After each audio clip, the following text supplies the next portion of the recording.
Meu Senhor e meu Deus, creio firmemente que estás aqui, que me vês, que me ouves. Adoro-te com profunda reverência. Peço-te perdão dos meus pecados e graça para fazer com fruto este tempo de oração. Minha Mãe Imaculada, São José, meu Pai e Senhor, anjo da minha guarda, intercedei por mim. Bem, hoje é o Domingo de Ramos e na Paixão do Senhor, assim se chama, e é o dia em que começamos a Semana Santa, né?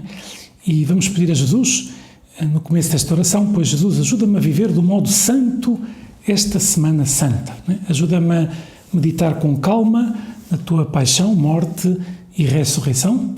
Não esquecer que este é o centro do calendário litúrgico, né? O momento mais importante, a festa mais importante dos cristãos é precisamente a festa da Páscoa, em que tu, Jesus, ressuscitaste.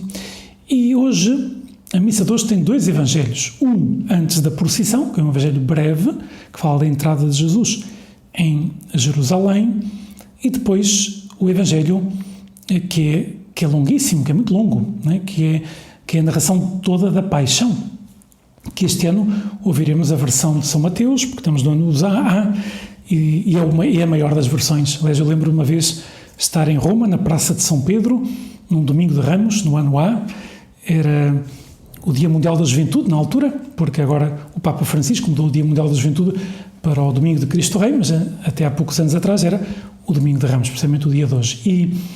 E esta versão do Evangelho, longa, foi cantada na Praça de São Pedro e demorou 35 minutos. Né? O Evangelho, de facto, é o mais longo que há no ano litúrgico. Bem, mas é interessante, o Evangelho é muito longo e pede-se aos seus padres que a homilia de hoje seja curta, porque a descrição do sofrimento de Jesus por nós fala por si mesma, né? Só ouvir o Evangelho com calma, ouvir o relato da paixão do Senhor, pois fala por si mesmo. Nos ajuda a meditar na paixão, a viver esses acontecimentos, como dizia São José Maria, como um personagem mais, ou seja, procurar vê-los como um filme, né? Em que estamos a ver aquilo que está a acontecer e como isso mexe com cada um de nós, porque sabemos que tu, Jesus, morres na cruz para nos salvar a cada um de nós, né? E notamos essa covardia dos apóstolos, né? que dizem, eu, Senhor, darei a minha vida por ti, né? E depois, naquela mesma noite, pois os apóstolos fugiram, né? São Pedro nega a Jesus, né? O único apóstolo que estará ao lado da cruz, que nós sabemos pelo Evangelho, pelo relato do Evangelho, é São João, que é o apóstolo ainda adolescente, jovem, né? O mais jovem de todos eles, né? Vemos os escribas e fariseus que se irritam diante da aclamação do povo, Hosana ao filho de David, bendito que vem em nome do Senhor, com uma multidão que o aclama. Depois, 5 dias depois, pois gritará, muitos da mesma multidão gritarão, crucifica-o, crucifica-o. Né? De facto, o dia de hoje é um dia de contrastes. Por um lado, parece que celebramos o triunfo de Jesus, né? Pois na sua entrada em Jerusalém, triunfo do ponto de vista humano, mas depois sabemos que poucos dias depois, naquela mesma cidade, pois gritarão, que pedirão que o crucifiquem, Pôncio Pilatos, né? Por um lado, parece essa humildade e realeza de Jesus, montado num manso burriquinho, né? Que entra, aliás, chama-se Domingo de Ramos, precisamente porque as pessoas recolhiam nas árvores os ramos, etc., e punham no chão para que passasse um burrinho em que Jesus estava montado e entra de um modo triunfal em Jerusalém, né? Que isso já tinha sido previsto pelo profeta no Antigo Testamento, que depois o Messias viria montado num manso, num burriquinho, né? E em 5 dias esse rei será coroado de espinhos e cravado no trono da cruz.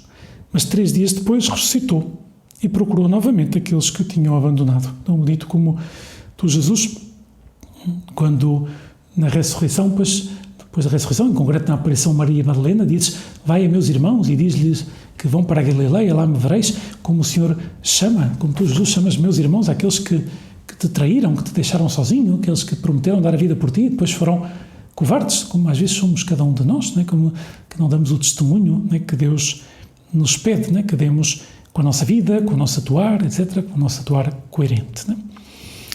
E penso, assim, que várias conclusões podíamos tirar deste Evangelho, que é muito longo, mas em concreto, este pequeno Evangelho que lemos antes da procissão, antes de entrar na igreja, né, em procissão, que é o Evangelho da entrada de Jesus em Jerusalém, pois, por um lado, podemos meditar em duas realidades. Uma, não dar demasiada importância ao êxito aparente. Jesus sabe que muitos daqueles que gritam Hosana ao Filho de David, bendito que vem em nome do Senhor, pois serão os mesmos que poucos dias depois vão gritar, crucifica-o, crucificam. Por isso, diante dos êxitos na nossa vida, não nos enchamos de orgulho, não é? Agradeçamos ao Senhor quando as coisas correm bem, mas não pensemos que é o fim da nossa vida, esses êxitos humanos, porque o verdadeiro êxito da nossa vida será chegar ao céu. E o verdadeiro fracasso é não chegar lá. E até lá tudo é prematuro. Tudo é prematuro. Por isso, temos que relativizar tanto os êxitos como os fracassos. Os êxitos às vezes podem nos fazer mal, porque nos podem encher de orgulho e pensar que somos melhores que os outros e não somos. E os fracassos às vezes podem nos fazer bem, porque nos ajudam a ser humildes, a recomeçar, a pedir perdão, né? A retificar. Por isso, atenção, Deus olha para a nossa vida com olhos de eternidade. Nós não conseguimos, mas temos que confiar em Deus. E por isso não demos demasiada importância nem uma coisa nem outra. O mais importante é que estejamos perto de Deus, que procuremos cumprir a sua vontade e quando não a cumprimos, pedimos perdão e recomeçamos. Mas o único triunfo nos ensina a Semana Santa, o único triunfo definitivo é a ressurreição. No domingo de Páscoa, Jesus ressuscitou para nunca mais morrer. Aí sim que é. E sabemos, como diz o Catecismo da Igreja Católica, que se estamos unidos a Ele, se morremos com Cristo, também ressuscitaremos com Ele. O que é isso de morrer com Cristo? Pois é entregar a vida para cumprir a vontade de Deus e depois aceitar a vontade de Deus na hora da morte, no momento que o Senhor nos chamar, que sabemos que é o momento mais oportuno. Se procuramos estar perto de Deus, será o momento mais oportuno que Deus nos vai chamar. Aceitar, né? A santidade, uma vez ouvi esta definição, achei muito bonita, que é procurar cumprir a vontade de Deus durante a nossa vida e aceitar essa mesma vontade de Deus na hora da nossa morte. Aliás, pedimos a Nossa Senhora, quando rezamos a Ave Maria, rogai por nós pecadores, agora e na hora da nossa morte. Os dois momentos mais importantes da nossa vida. Agora, né? Mãe, ajuda-me a reconhecer aquilo que fiz mal, a reconhecer-me pecador, ajuda-me a cumprir a vontade de Deus, ajuda-me a converter-me nesta Semana Santa, a vivê-la de um modo santo, né? A cuidar das cerimónias da Semana Santa, que não é obrigatório que assistamos, só é obrigatório ir à missa, né? Todo cristão, sempre aos domingos, ao domingo de Ramos, depois do domingo de Páscoa, mas seria muito bom que tu aproveitasses esta Semana Santa para ir à missa da Ceia do Senhor, na quinta-feira à tarde, para ir à celebração da Paixão, na sexta-feira à tarde, e também, se puderes, ir à Vigília Pascal, né? Que é a cerimónia mais bonita do ano, mais complexa, que dura mais tempo, digamos assim, mais bonita, que é essa, a Vigília Pascal, né? A celebração da ressurreição de Jesus. Né? Por isso, se aceitamos a nossa debilidade, as nossas necessidades, os nossos fracassos, converter-se-ão em vitória. O que o Senhor nos pede é que nos esforcemos por portar-nos bem e quando nos enganamos, pois que peçamos perdão e voltemos a recomeçar. Com Jesus, todos os fracassos levam ao triunfo definitivo.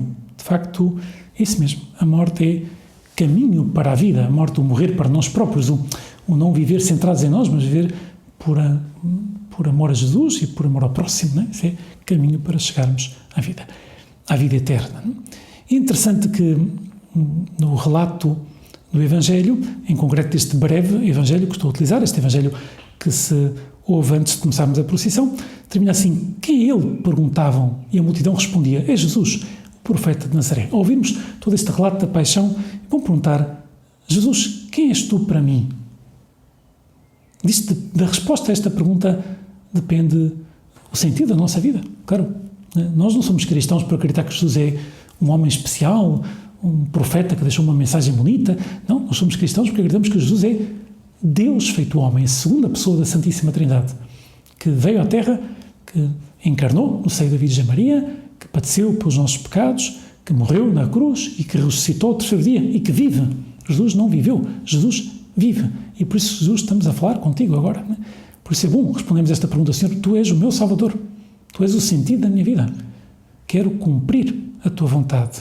Ajuda-me a viver de um modo santo esta Semana Santa. Né? A meditar com calma. Eu já sei que a história termina bem, que termina com a tua ressurreição, mas ao mesmo tempo que eu medito com calma no que no que tu sofreste, né? Para me salvar a mim, para salvar a cada um de nós, mas salvar, pois nós temos que ver de um modo pessoal. Jesus morre para nos salvar, e isso para que, como diz a oração eucarística número 4, Jesus morreu para que aqueles que vivemos já não vivemos para nós próprios, mas para Ele que por nós morreu e ressuscitou. Por isso é isso que temos de fazer ao meditar na paixão, morte e ressurreição de Jesus. Esta Semana Santa, pois temos de tirar esse propósito de viver de um modo santo, viver para Deus e por Deus para o próximo, de cumprir a vontade de Deus nesta terra e assim amar a vontade de Deus durante a nossa vida, procurar cumpri-la e aceitá-la no momento em que o Senhor nos queira chamar à sua presença, porque sabemos que morrer com Cristo, se morremos com Cristo, ressuscitaremos com Ele para sempre, para a vida eterna.